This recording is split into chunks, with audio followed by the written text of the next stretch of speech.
सोनल की भाभी सोनल को 4 बार फ़ोन कर चुकी थी, पर सोनल फ़ोन ही रिसीव नहीं कर रही थी। बाद में जब सोनल किचन से बाहर आई, तो देखा उसकी भाभी के 4 मिस कॉल हैं लगातार। यह देखकर वह घबरा गई, क्योंकि उसकी भाभी को पता होता कि अगर सोनल 2 बार में फ़ोन नहीं उठाती, तो इसका मतलब यही है कि वह अपने काम में व्यस्त है और या फिर फ़ोन से दूर है। अब सोनल का मन घबरा रहा था, क्योंकि भाभी के 4 फ़ोन लगातार आने से उसे टेंशन हो गई थी, क्योंकि सोनल की मम्मी की तबीयत इन दिनों ठीक नहीं चल रही थी।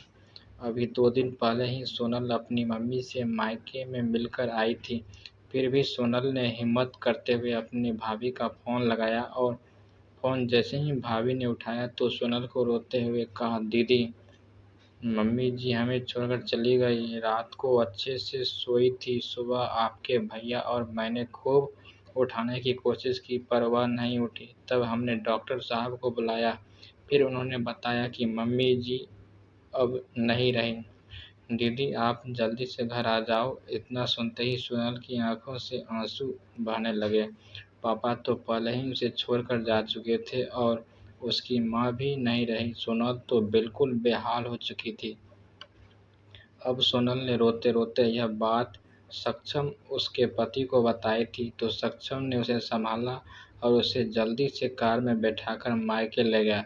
सोनल जैसे ही अपने घर पहुंची, तो अपनी माँ के शरीर को देखकर उससे लिपट गई और खूब रोई। आखिर में सक्षम ने उसे किसी तरह समझाया, पर माँ का अंतिम संस्कार किया। सारे विधि-विधान होने के बाद भी सोनल की रुलाई नहीं रुक रही थी।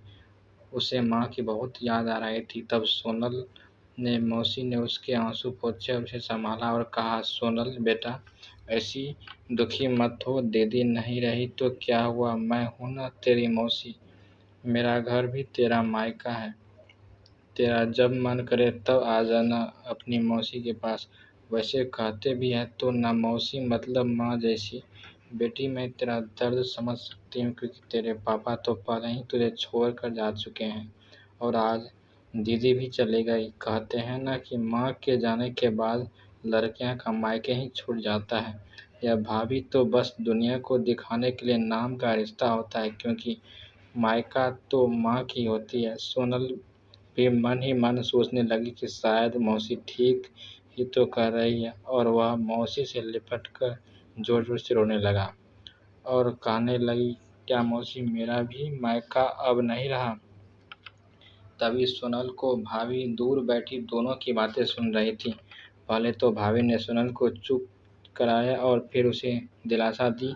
फिर भाभी ने मौसी से कहा, "मौसी जी, आपने ऐसा कैसे कह दिया कि मायका केवल माँ से ही होती है?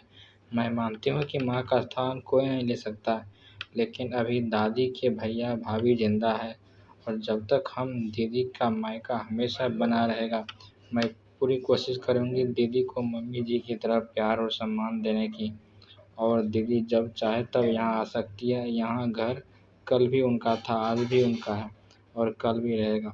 मौसी जी भी एक बेटी हूँ और मेरा भी मायका है, और मैं अच्छे से जानती हूँ कि हम बेटियों के लिए मायका कितना महत्वपूर्ण होता है।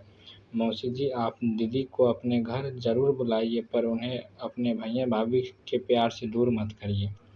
तभी मौसी ने कहा, "बहू, आज के ज़माने में तेरी जैसी सोच रखने वाले भाभी बहुत कम मिलती है।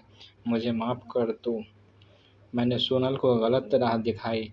तभी सोनल अपनी भाभी के गले लग गई और बोली, "भाभी, आज आपने मुझे विश्वास दिला दिया कि भाभी भी माँ के समान होती है, और मैं संतुष्ट हूँ कि जब तक आप और भैया हो, मेरा मायका सदा बना रहेगा।"